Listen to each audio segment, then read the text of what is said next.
Mabuhay, bright morning. Stanley here, as together with Group 1, we're going to discuss culture and moral behavior. So, what is culture? Culture is a term that refers to a large and diverse set of mostly intangible aspects of social life. According to sociologists, culture consists of the values, beliefs, system of language, communication, and practices that people share in common and that can be used to define them as a collective. Culture also includes the material objects that are common to that group or society. As I have said, that culture is a system of belief, practices, and values that define a certain group. Just like, for example, language. In the Philippines, people speak Filipino, English, and many dialects. Dialects like Cebuano, Ilocano, and Hiligaynon. Language is a part of their culture. Food. Filipino culture includes dishes like adobo, sinigang, and lechon. While in other countries like Japan, their cultural food is sushi and ramen. Also, culture can be defined in clothing, like the Barong Tagalog and Barot Saya are considered Filipino cultural clothing. In Korea, they have hanbok. Other examples of cultures are beliefs and values. Filipinos values utang na loob or gratitude, and respect for elders or the mano po values. And in arts and music, Tinikling and Karinyosa are traditional Filipino dances. K-pop is part of a Korean culture. Now in religion, Catholicism is dominant in the Philippines, while in India, Hinduism is widely practiced. So again, culture is a broad term that defines a diverse and mostly intangible aspect of social life. It defines their values, beliefs, practices, and language. For Marcos Tullius Cicero, culture is a cultivation of the soul or cultura anima. So for Marcos Cicero, he believed that culture meant taking care of the soul. So ginagamitan niya yung metaphor, agricultural metaphor, just like farming. Di mo mag-farm ta, ang plants need to get i-water, sunlight for it to grow. So he believes that also culture needs to be taken care of. We need values, learning, and wisdom for humans to develop. He eloquently employed an agricultural metaphor to explain the development of a philosophical soul which was understood theologically as the highest possible idea for human development.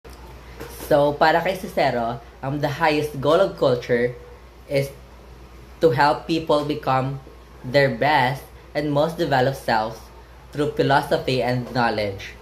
This way of thinking about culture, as the growth and improvement of the human mind and the spirit, was very influential and lasted until the early 1600s. In short, Cicero saw culture as growing the soul with wisdom and values, the same way farmers grow crops. So this understanding of culture by Cicero was relevant and prevalent up to the early 17th century. Now let's move on to Samuel Pufendorf. Samuel Pufendorf wrote in the two books on the duty of man and citizen. According to the natural law, he took over Cicero's metaphor in a modern context. Similar in meaning, but not assuming that philosophy was a person's natural perfection. So, si Samuel Pufendorf, nag-base ang iyang idea about culture kay Michael Cicero idea about culture. But Samuel gave it more a modern twist. He agree sa idea ni Michael Cicero nga ang culture daw ga-help sa people to improve, but instead of focusing only on philosophy, kaya muna hamba ni Michael Cicero, he said that culture is about how humans rise above their original barbaric or uncivilized state. So, Samuel Pufendorf believed that culture is about how humans rise above their original barbaric or uncivilized state. This simply means that um, gabilib si Samuel Pfaffendorf nga true culture makahalin sa state nga barbaric or uncivilized state ang mga tao. Siguro ang muniguro mga time nga Paleolithic era pa wherein there is no rules, there is no laws, and there is no social hierarchy pa and responsibility in the society. For him, culture meant all the ways people learn manners, rules, laws, and skills so that they can fully live as civilized human beings in society. For him, through this idea, culture meant all the ways people learn manners, rules, laws, and skills so that they can fully live as civilized human beings in society. So in short, Samuel Pfaffendorf saw culture as the process that turns human from being wild, irresponsible, and uncivilized through defined, refined, social, and responsible members of the society. Edward Bernay Tyler is a founder of a cultural anthropologist, and he introduced the academic use of the term culture in the 19th century. Tyler emphasized that culture and societies are inseparable and that studying culture is essential to understand human life. Tyler also defined that culture as a whole sum that includes knowledge, beliefs, morals, laws, custom, tools, techniques, and habits learned by humans as members of a society. Tyler's work laid of a foundation to showing that culture is central to understand human societies, and his ideas continue to influence the anthropology today. Good day everyone, I am Cassandra Ala and this is my part of our report. Culture is how we express ourselves as humans through our daily lives and thoughts. It shows up in everything from the books we read and stories we tell, to our spiritual practices and even the games we play and hobbies we enjoy. Tyler breaks culture down into two main parts. First part is material culture. This includes all the physical objects we create and use. Think about the clothes you wear, the food you eat, the phones you use, and the houses you live in. These are the tangible things that are part of our culture. The second part is non-material culture, refers to the non-physical aspects of our lives. It's about our ideas, beliefs, values, and traditions. This includes things like our morals, our religious beliefs, our language, and even the unwritten rules of our social behavior. Components of culture. Culture has two main parts, material and non-material. Material culture. Example, our traditional clothes like the Barong Tagalog, our delicious food like adobo, and the household items we use every day like the walis tambo.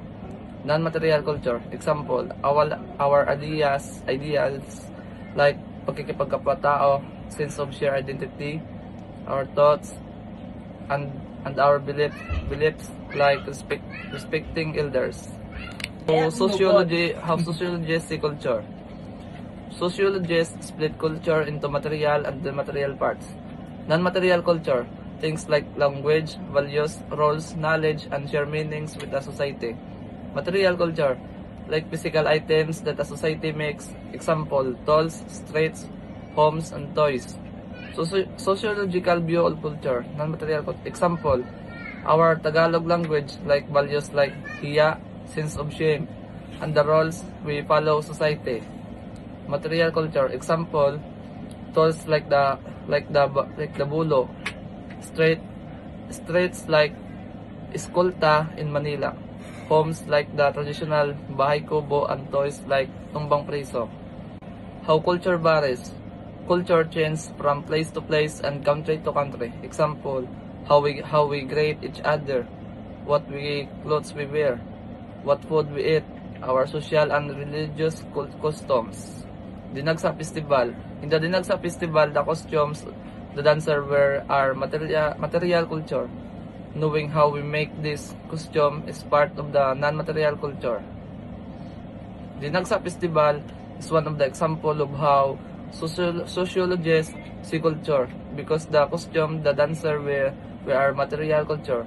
These are tangible items that people have made, and knowing how to make these costumes is part of the non-material culture.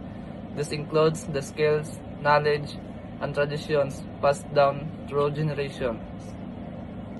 Okay, so this time we will be talking about the human person and culture. So we are all human person because we have dignity, we have mind, we have heart, and we have the ability to make choices. And then when it comes to culture naman, I do believe that each one of us has a different types of cultures. And then as a moral agent, you are born into a culture, a factual reality you have not chosen. So this is very true.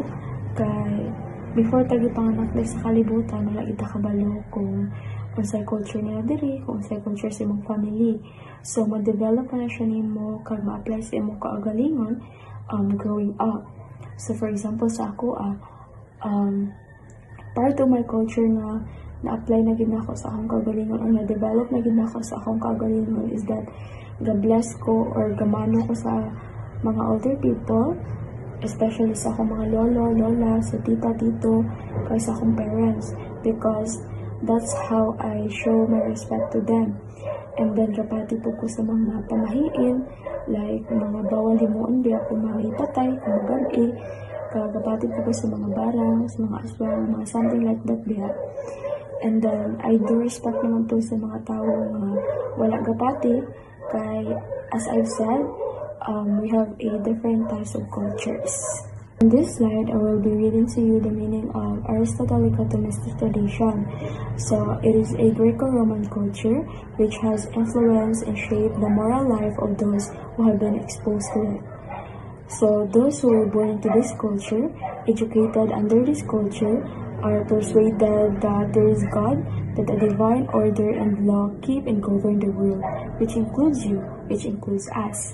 So, Aristotelic Thomistic tradition is a combined ideas of Aristotle and Thomas Aquinas. So, this is Aristotle and Thomas Aquinas. So, we all know that Aristotle is a Greek philosopher. So, he believed that human beings are rational animals and that happiness is achieved by living a virtuous life according to reason. And then, on the other hand, Thomas Aquinas is a 13th century Catholic theologian and philosopher. So when we say theologian, amo ni sila ang study about theology. And then when we say theology naman, amo ni siya ang systematic study of the nature of God, because theo means God and logi means study. So he argued that reason and faith do not contradict each other. Reason helps us understand the world, and faith reveals truth beyond reason, like the existence of God as Trinity. Pero what will happen kuno if there are different cultures with their own different views of human direction and destiny? So for instance, the Greek culture introduced the idea of perfection. So when it comes to numbers, the perfect thing is 100%, and then when it comes to figure naman, the perfect figure is circle.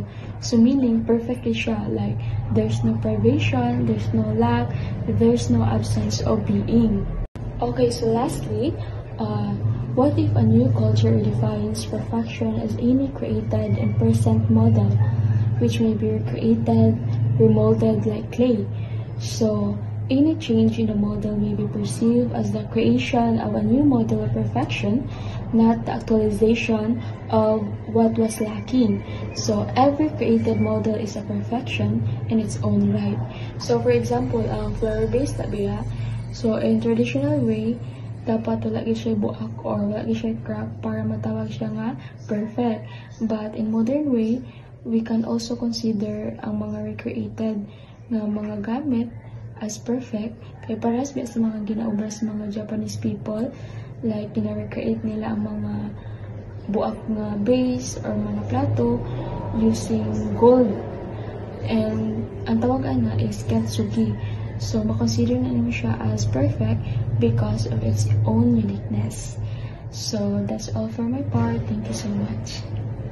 So in this part, I will discuss on how culture shapes moral agent.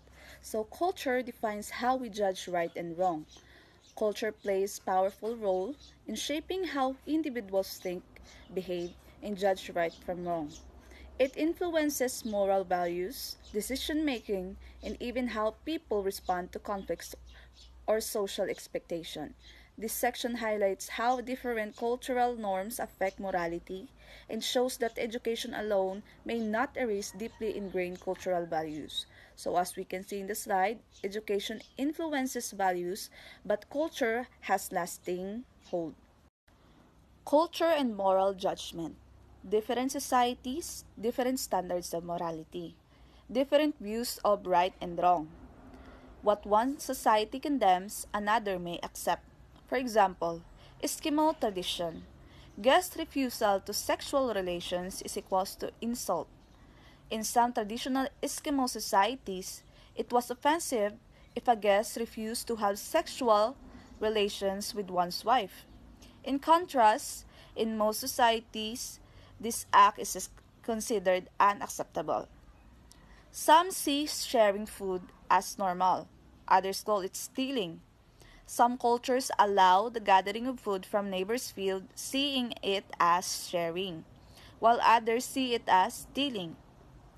Ancient human sacrifice. Once accepted, if you do it now, you are considered as criminal. Ancient societies accepted human sacrifice, which is a criminal act today. Polygamy, accepted in some Islamic and African cultures, seen as adultery elsewhere. So this has religious and cultural differences. In Islamic cultures and some African societies like south of Sahara, having multiple wives is accepted. In some cultures, the same practice is labeled as adultery or concubinage. This shows that morality is not absolute but often shaped by cultural traditions and belief. Culture's lasting impacts. Culture stays with individuals for life. Even highly educated people follow cultural traditions. Culture remains deeply rooted in individuals even if they become educated or exposed to new values. For example, taught forgiveness in Christian education. But culture of vengeance pushes one to seek revenge. Cultural instinct often overrides formal learning. A person with a doctorate in Christian education may be taught forgiveness. However, if they come from a culture of vengeance, like an eye for an eye, a tooth for a tooth, they may still feel obligated to seek revenge if their tribe or family is harmed. In this case, cultural upbringing can override formal education. Education versus culture. Education teaches forgiveness, justice, and values. Culture teaches loyalty, traditions, and revenge in some cases. In conflict, cultures usually wins. A doctorate degree cannot erase cultural upbringing. So, education teaches forgiveness, justice, and higher moral values, while culture may emphasize revenge, loyalty to tribe, or customs over universal ethics. When conflict arises, cultural influence often wins. Even a highly educated person may ignore what they learn in values education and follow their cultural instinct to join their tribe in seeking revenge. This proves that culture is a stronger and more enduring influence than formal education in shaping moral behavior. So here are some key insights. Morality is culturally relative. What is right in one society may be wrong in another. Cultural roots are powerful. They stay with individuals throughout life. Education cannot fully erase culture. Formal learning may not stop someone from following cultural tradition, especially in times of conflict. A moral agent is shaped by a combination of cultural, religion, and education, but culture often has the strongest hold. So, a culture is the foundation of how people view morality. While education can broaden perspective, and promote universal values like forgiveness and justice. Cultural traditions often remain deeply, must understand and respect cultural influences while also encouraging values that promote peace, unity, and human dignity. Good day everyone! Today, I'll explain to you what is cultural relativism. So, relativism means that truth can depend on the person. For example, what is true for you may not be true for me. In the same way, cultural relativism means that our beliefs, values, and practices depend on the culture we grew up in. This idea tells us that we should try to understand people's behavior and traditions based on their own culture, not by judging them using our own standards. For example, eating with hands may seem unusual in some cultures, but in others, it is a normal and respected practice. Another example is how different cultures celebrate weddings. Each has its own traditions, and none is better or worse. So cultural relativism teaches us respect and open-mindedness. It reminds us that there's no single way of living that's right for everyone. It always depends on culture. Franz Boas, a German-American anthropologist, introduced the concept of cultural relativism in the early 20th century. In his 1887 work, The Study of Geography, Boas explained that civilization is not absolute, it is relative. So this means that no single culture has the ultimate truth or the highest form of civilization. Instead, every culture has its own way of understanding the world, and what we believe to be true or correct only makes sense within our own cultural background. Basic concepts of cultural relativism. Number 1. Cultural relativism is the view that customs and ethics are relative within one's own social context. So this means that what is considered right or wrong depends on the culture. There is no universal standard of morality, so no one has the right to judge another culture's customs. Example, in some cultures, arranged marriage is normal and accepted, while in others, people expect to choose their own partners. Neither is wrong, it just depends on the culture. Number 2. Cultural relativism is the idea that a person's beliefs, values, and practices should be understood based on their own culture rather than judged against another. So we should look at practice from the perspective of that culture, not from the outside. Example, eating insects is common in some Asian countries because they are seen as nutritious. But in other places, people may find it strange or disgusting. From a cultural relativist view, eating insects should be understood as normal in the culture that practices it. Number 3. Cultural relativism refers to the idea that values, knowledge, and behavior of people must be understood within their own cultural context. So this means every culture has its own logic, and to understand it, we need to see things through their way of thinking. So example, in some cultures, greeting by bowing shows respect, while in others, shaking hands or hugging is common. So each practice makes sense with its own culture. Thank you. Ethnocentrism is the practice of viewing and judging someone else's culture based on the values and beliefs of one's own. People who spend most of their lives with others culturally similar to themselves who had hardly ever deal with people different from themselves will almost inevitably use their own culture standards to judge others. Ethnocentrism means we are judging other cultures' beliefs based on the values and standards of our own culture. For example, if we see people doing something different from what our culture does, we might think that they are wrong because wala ga match sa ways ang aton nga culture. That is ethnocentrism. The ethnocentric eye may see those who are different as inferior, ignorant, crazy, or immoral. We are shocked by a people such as the Aiki who willingly abandon their children at 3 years of age. In addition, it is hard to understand the Yanomamo women of Venezuela and Brazil who measure the affection of their husbands by the number of beatings they are given. Let's apply cultural relativism in our earlier example of a tradition of some Eskimo society of offering their wives as a mate to their guest.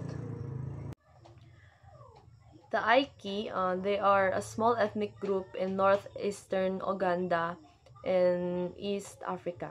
So the Aiki people let children survive on their own at age 3, which shock us because sa aton nga culture is dapat ang mga parents is sila gid ang magpadako sa ilang nga mga bata hasta sa magdako sila.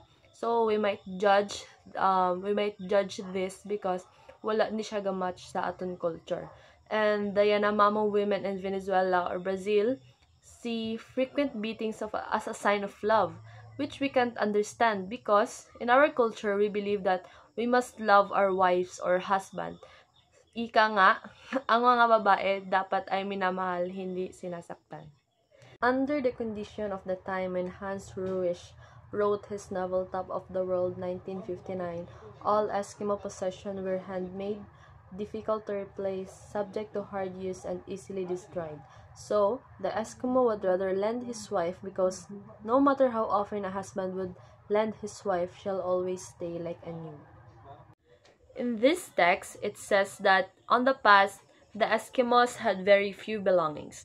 Everything was handmade, hard to replace, and easily damaged. So because of this, they valued their tools and possessions a lot. So the text says an Eskimo man might rather lend his wife rather than his possession. So we might see this wrong because it doesn't match in our culture. Cultural relativism doesn't mean we must accept or practice other cultures' way, but it means we should avoid judging them based on our own culture. So in short, ethnocentrism is judging other cultures by our own, while cultural relativism, understanding other cultures in their own context. Good day everyone! Ako ang na-assign sa part about cultural relativism versus cultural perspective. So, today, I try to explain it in a simple way para masabtan nato tanan. What is cultural perspective? A standpoint or viewpoint in understanding culture, or like looking at a house from a different side, and help us understand people, not judge them. When we say cultural perspective, pasabot ani is viewpoint lang. Example, kung tanawon nimo ang balay, lain-lain ang angle mo makita. Same with culture. Dili nato dali-dali nag-judge, we try to understand why people act that way. What is cultural relativism? Cultural relativism believes that all practices are valid within a culture, or morality depends only on culture, and remove the idea of a universal right or wrong. Now, lain siya sa cultural perspective. Ang idea ani kay kung sa ibuhaton sa culture, dawaton lang. Kay part man na sa ilang tradisyon. Pero ang problema ani, mawala ang klaro nga standard kung usa gyud ang sakto or sayop. Example ha, kung naa culture nga nag-practice ng human sacrifice, cultural relativism will say, okay ra nga, culture man na nila. Pero kung ato tanawon, di ba klaro nga wrong na? Same with respective elders. Kita moingon nga sakto gyud na, pero sa relativism dili man daw pwede i-claim nga rights, so murag meaningless na ang morality. The difference is cultural perspective, understanding and appreciating culture, while cultural relativism no universal right or wrong. So perspective is useful and relativism is confusing or self-contradictory. So, mao ni ang pinaka-difference. Perspective is about understanding, while relativism is about saying tanan na acceptable. Pero perspective help us respect people, pero relativism kay makalibog ug walay klarong moral standard.